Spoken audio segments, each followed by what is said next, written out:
Hello everyone, very good morning to all of you. दिन की शुरुआत करेंगे 6 जून 2022 के इंपॉर्टेंट करंट अफेयर के साथ। पूरा वीडियो अंतिम तक ध्यान से देखिएगा, हर एक क्वेश्चन आपके लिए इंपॉर्टेंट है। पीडीएफ और टेलीग्राम दोनों का लिंक मैंने वीडियो के डिस्क्रिप्शन में दिया हुआ है, तो आप दोनों को अवेल कर सकते हो डिस्क्रिप्शन से। और एक चीज़ ध्यान रखिएगा, कल के दिन मैंने मई मंथ का पूरा कंपाइलेशन करंट अफेयर का अपलोड कर दिया है आंसर की के साथ टेलीग्राम पे, तो आप उसको डाउनलोड करना ना भूलें। टेलीग्राम का लिंक वीडियो के डिस्क्रिप्शन में सबसे ऊपर दिया हुआ है। आज का पहला क्वेश्चन है, अभी हाल ही में ये कौन हैं जिनको national capital territory of Delhi में स्टेट आइकन के रूप में अपॉइंट किया गया है। तो ये जो आपको पिक्चर में दिख रहे हैं खिलाड़ी, इनका नाम है यश धुल। यश धुल 19 साल के मात्र क्रिकेटर हैं और अभी हाल ही में इन्होंने क्रिकेट में अपना डेब्यू किया है। ये दिल्ली की तरफ से इस बार खेले थे और रणजी ट्रॉफी अभी जो फरवरी 2022 में आयोजित करी गई है उसमें इन्होंने हिस्सा लिया और अपने डेब्यू मैच में ही इन्होंने 2 सेंचुरी बैक टू बैक ठोक दी। उसके बाद ये लगातार फेमस होते चले गए और लाइमलाइट में भी रहे। तो इलेक्शन कमीशन ऑफ इंडिया की तरफ से दिल्ली के यंगस्टर को मोटिवेट करने के लिए, एनकरेज करने के लिए यश धुल को स्टेट आइकन के रूप में अपॉइंट किया गया है। क्या आप मुझे कमेंट बॉक्स में लिखकर बता सकते हो अभी हाल ही में दिल्ली के नए लेफ्टिनेंट गवर्नर कौन बने हैं जिन्होंने अनिल बैजल को सक्सीड किया है? जल्दी से बताइए कमेंट बॉक्स में लिखकर। मैंने आपको कम्युनिटी पर भी एक क्वेश्चन पोस्ट किया था कुछ दिन पहले। अगला क्वेश्चन है, ये कौन सी कंपनी है जिसने अभी हाल ही में एक एमओयू साइन किया है और इस एमओयू के तहत गुजरात के अंदर अहमदाबाद में सानंद पड़ता है, इस जगह में फोर्ड इंडिया का मैन्युफैक्चरिंग प्लांट है। इस प्लांट को ये कंपनी खरीदने जा रही है। तो ये है टाटा मोटर्स। टाटा मोटर्स एक एमओयू साइन कर चुकी है और इस एमओयू के अंतर्गत टाटा मोटर्स इस खाली पड़े हुए मैन्युफैक्चरिंग प्लांट को खरीद लेगी। अब फोर्ड एक अमेरिकी कंपनी है जो कि हम सभी को पता है पिछले साल भारत में अपनी सर्विसेज डिसकंटिन्यू करके चली गई हैं। अब फोर्ड यहाँ पर सर्विसेज नहीं दे रही है, इसलिए ये फोर्ड का मैन्युफैक्चरिंग प्लांट हुआ करता था, अब इसको टाटा मोटर्स एक्वायर कर रही है। टाटा मोटर्स बेसिकली इस प्लांट का यूज़ करेगी इलेक्ट्रॉनिक व्हीकल्स को बनाने के लिए। तो ये जो पूरा प्लांट है इसमें हर साल 3 लाख इलेक्ट्रॉनिक व्हीकल्स की यूनिट तैयार करी जाएंगी और इसका पोटेंशियल 4 लाख का भी होगा, लेकिन इनिशियल स्टेट में 3 लाख यूनिट ही मैन्युफैक्चर इसकी करी जाएंगी।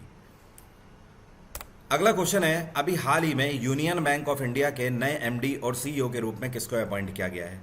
तो ये जो आपको पिक्चर में दिख रही हैं ये सीनियर बैंक अधिकारी हैं, इनका नाम है मनी मेखलाई। तो मनी मेखलाई जी को यूनियन बैंक ऑफ इंडिया में एमडी और सीईओ के रूप में अपॉइंट किया गया है। अब सवाल उठता है, इन्होंने यहाँ पर किसको सक्सीड किया है? इन्होंने राज किरण राय को सक्सीड किया है। किसको? राज किरण राय। इनसे पहले राज किरण राय यूनियन बैंक ऑफ इंडिया के सीईओ थे। दूसरी चीज़ यहाँ पर आपको बता दूं, मनी मेखलाई इस टाइम पर एग्जीक्यूटिव डायरेक्टर के पोस्ट पे कार्यरत है कैनरा बैंक की। तो अब ये कैनरा बैंक से ट्रांसफ़र हो जाएंगी और आ जाएंगी कहाँ पर? यूनियन बैंक ऑफ इंडिया में। बाय द वे आपको बता दूं, इन सभी बैंकों के जो सीईओज होते हैं या मैनेजिंग डायरेक्टर या चेयरपर्सन्स होते हैं, इनका ट्रांसफ़र बैंक्स बोर्ड ब्यूरो के हाथ में होता है।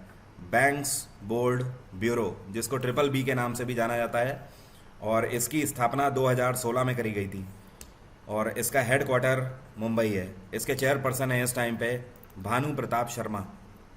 तो एक तरीके से आप बोल सकते हो बैंक बोर्ड ब्यूरो के द्वारा ही इनका ट्रांसफ़र किया गया है।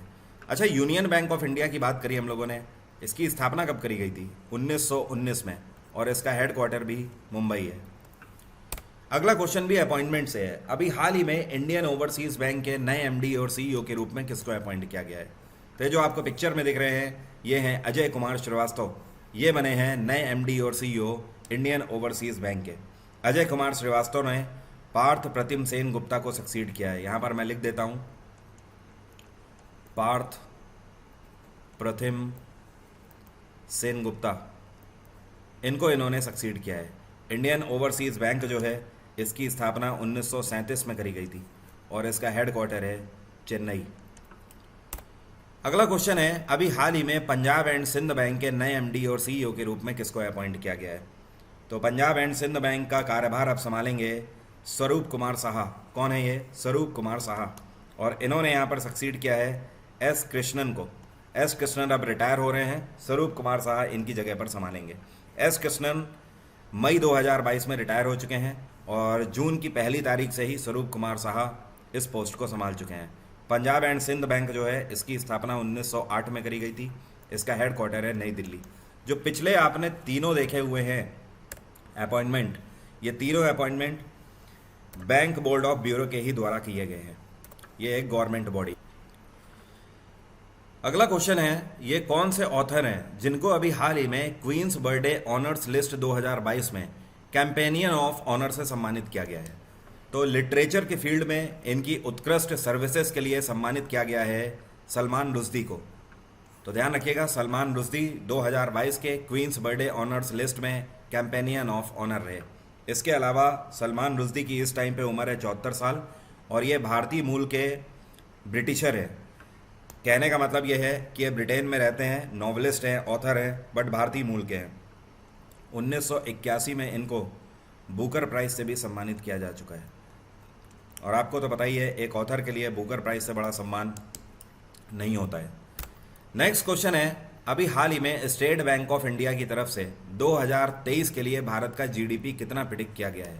तो एसबीआई ने भारत का जीडीपी प्रिडिक्शन दिया है 7.5% का। इस बार एसबीआई की स्थापना 1955 में करी गई थी। इससे पहले ये इंपीरियल बैंक ऑफ इंडिया के नाम से जाना जाता था। जब इसका राष्ट्रीयकरण हुआ था तो उस टाइम पर भारत सरकार ने एसबीआई के 60% स्टेक्स खरीदे थे। इसका हेडक्वार्टर है मुंबई और इसके चेयरपर्सन हैं दिनेश कुमार खारा। कौन है? दिनेश कुमार खारा। नेक्स्ट क्वेश्चन है, यूनाइटेड नेशंस ने अभी हाल ही में टर्की की एक रिक्वेस्ट को मंजूरी दे दी है और इस रिक्वेस्ट के तहत टर्की का नया नाम क्या होगा? क्योंकि तुर्क ने पहले ही ये अपील डाली हुई थी कि अपना नाम बदलना चाहते हैं देश का, तो यूनाइटेड नेशंस ने इसको मंजूरी दे दी है और अब टर्की को तर्कीये के नाम से जाना जाएगा। क्या बोला जाएगा? टर्कीये, मतलब हिंदी में बोलें तो तुर्कीये के नाम से इसको जाना जाएगा। टर्की की कैपिटल क्या है? इसको बोलते हैं अंकारा और टर्की में करेंसी चलती है लीरा। इस टाइम पे यहाँ पे राष्ट्रपति कौन है? तो ध्यान रखिएगा, इनका नाम है रिसेप, यहाँ पर मैं लिख देता हूँ, Recep Tayyip Erdogan. Recep Tayyip Erdogan is the president of Turkey.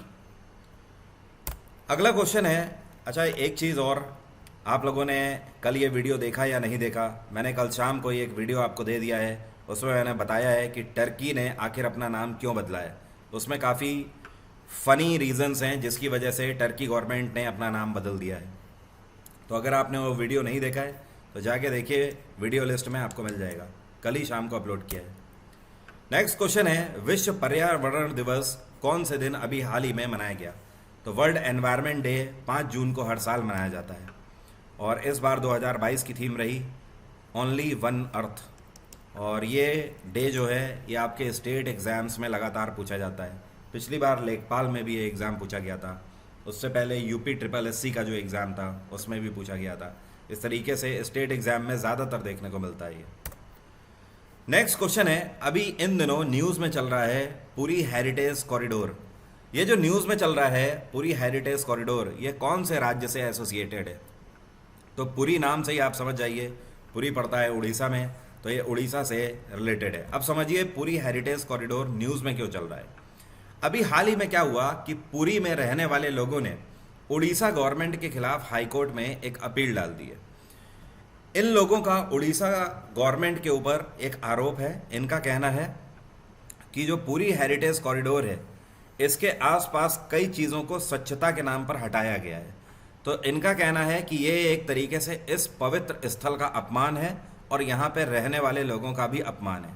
इसके अलावा यहाँ के लोगों का कहना है कि ये जो पुरी में मंदिर है श्री जगन्नाथ टेम्पल, ये करीब 800 साल पुराना मंदिर है और इसके आसपास किसी भी प्रोजेक्ट के लिए जो उड़ीसा सरकार खुदाई करवाना चाहती है उसके खिलाफ हैं लोग। इन सभी का कहना है कि अगर ये खुदाई होगी इस मंदिर के आसपास तो कहीं ना कहीं इस मंदिर के ढांचे को भी फर्क पड़ेगा। तो ये कतई भी यहाँ पर ये नहीं चाहते हैं कि इस मंदिर के कॉरिडोर के आसपास कहीं पर भी खुदाई हो। इस वजह से उड़ीसा हाई कोर्ट में ये केस अभी हाल ही में अपील कर दिया है पुरी के इन सभी लोगों ने उड़ीसा गवर्नमेंट के खिलाफ। इस वजह से पूरा मुद्दा न्यूज़ में चल रहा है। अगला क्वेश्चन है, अभी हाल ही में एक नई प्रजाति पाई गई है जिसका नाम है एबेलफेरस पिक्टस। क्या नाम है? एबेलफेरस पिक्टस। ये किस चीज़ की प्रजाति है? सांप की, छिपकली की, मेढक या फिर तेंदुआ? तो ये छिपकली की प्रजाति है और इसको एक और नाम से जाना जा रहा है, इसको बोलते हैं पेंटेड लेपर्ड गीको। गीको का मतलब क्या होता है? छिपकली। पेंटेड लेपर्ड इसको इसलिए बोला जा रहा है कि आप देख सकते हो ना, लेपर्ड में जैसे धारियां होती ना लकड़बग्घे में, उसी तरीके से इसमें भी धारियां हैं। तो ये एक छिपकली की नई प्रजाति पाई गई है जिसका नाम रखा गया है यूबेलफेरिस पिक्टस, और इसी को पेंटेड लेपर्ड गीको के नाम से भी जाना जा रहा है। ये कहाँ पर पाई गई? तो कई सारे साइंटिस्टों की टीम ने मिलकर इसको पाया है eastern and south west Asia region में। अगला क्वेश्चन है, ये कौन सी कंपनी है जिसको अभी हाल ही में दिल्ली एनसीआर के अंदर जेवर एयरपोर्ट बनाने का कॉन्ट्रैक्ट फाइनली मिल गया है? तो ये है टाटा प्रोजेक्ट्स। टाटा प्रोजेक्ट्स ने अपनी बिडिंग के तहत लार्सन एंड टूब्रो, इस कंपनी को तो आप जानते ही हो, एलएनटी के नाम से जाना जाता है, और एक और कंपनी है, इसका नाम है सपूर्जी पलोनजी ग्रुप। क्या नाम है? सपूर्जी पलोनजी ग्रुप। तो हुआ क्या कि सपूर्जी पलोनजी ग्रुप जो है और लार्सन एंड टूब्रो, ये पहले से ही इस प्रोजेक्ट के लिए बिडिंग कर रहे थे, लेकिन टाटा ग्रुप ने इन दोनों को काउंटर कर दिया, इनसे हाई बिडिंग लगाई और ये पूरा कॉन्ट्रैक्ट टाटा प्रोजेक्ट को मिल गया है। तो अल्टीमेटली कहने का मतलब ये है कि एनसीआर के अंदर नोएडा में जो जेवर इंटरनेशनल एयरपोर्ट बनना है, इसको बनाने का पूरा काम टाटा को सौंप दिया गया है। और जब ये जेवर इंटरनेशनल एयरपोर्ट बन के तैयार होगा, ये पूरे भारत का सबसे बड़ा एयरपोर्ट होगा। इसके अलावा ये डील कितने में हुई है या फिर इस प्रोजेक्ट की कॉस्ट कितनी होगी, ये अभी तक ऑफिशियली डिस्क्लोज नहीं किया है टाटा ने। बट हाँ, अगर न्यूज़ सोर्सेस की बात करें तो हो सकता है ये डील करीब करीब 6000 करोड़ के आसपास की आगे देखने को मिले। अगला क्वेश्चन है, इंडियन एयरफोर्स हेरिटेज सेंटर की स्थापना बहुत जल्द कहाँ पर करी जाएगी? तो सरकार ने फैसला लिया है कि बहुत जल्द इंडियन एयरफोर्स हेरिटेज सेंटर की स्थापना चंडीगढ़ में करी जाएगी, और इसका मेन मोटो ये होगा कि इंडियन एयरफोर्स का अभी तक जितने भी युद्ध लड़ा है भारत, उन सभी में जो भी रोल था वो सब यहाँ पर दर्शाया जाएगा इस हेरिटेज सेंटर में। बाय द वे, इस टाइम पर वायुसेना प्रमुख जो हैं ये हैं विवेक राम चौधरी। और एक फैक्ट आपको बताऊं, इंडियन आर्मी हो, नेवी हो या एयरफोर्स हो, तीनों सेनाओं में हमारी सबसे ज़्यादा इस टाइम पर सीनियर मोस्ट अगर कोई कमांडिंग अधिकारी हैं तो वो विवेक राम चौधरी ही हैं। ठीक है, क्योंकि आर्मी चीफ अभी नए बने हैं मनोज पांडे, और नेवल चीफ भी इस साल के शुरुआत में बने हैं आर हरि कुमार, और इन दोनों से ही पहले से हैं एयरफोर्स के चीफ विवेक राम चौधरी। इनसे पहले मनोज मुकुंद नरावने जो कि आर्मी चीफ थे, वो सीनियर मोस्ट हुआ करते थे, लेकिन वो रिटायर हो गए। अगला क्वेश्चन है, भारत सरकार ने कितने रेट ऑफ इंटरेस्ट का अप्रूवल दिया है एम्प्लॉयज़ प्रोविडेंट फंड डिपॉजिट 2021 से 22 के लिए? कहने का मतलब ये है कि आप 2021 से 22 के सत्र में आपने जितना भी अपना पीएफ कटवाया है, जितना भी प्रोविडेंट फंड आपने सैलरी से कटवाया है, उस पर भारत सरकार आपको कितना रेट ऑफ इंटरेस्ट देगी? तो इसके लिए सरकार ने 8.1% की मंजूरी दी है। तो आप अगर सरकारी अधिकारी हैं या आप सरकारी अधिकारी नहीं भी हैं और रेपुटेटेड जो कंपनीज होती हैं वो भी आपका पीएफ काटते हैं, तो अगर आपका अल्टीमेटली पीएफ कटता है तो आपको 8.1% का इंटरेस्ट रेट मिलेगा 21 से 22 के सत्र में। और ईपीएफओ की अगर बात करें, क्योंकि ये सारा मुद्दा ईपीएफओ ही देखता है, ईपीएफओ की स्थापना 1952 में करी गई थी। इसका हेडक्वार्टर है नई दिल्ली, और ईपीएफओ की चेयरपर्सन है इस टाइम पे नीलम शामी राव। क्या नाम है? नीलम शामी राव। अगला क्वेश्चन है, अभी हाल ही में Bureau of Civil Aviation Security के डायरेक्टर जनरल के रूप में किसको अपॉइंट किया गया है?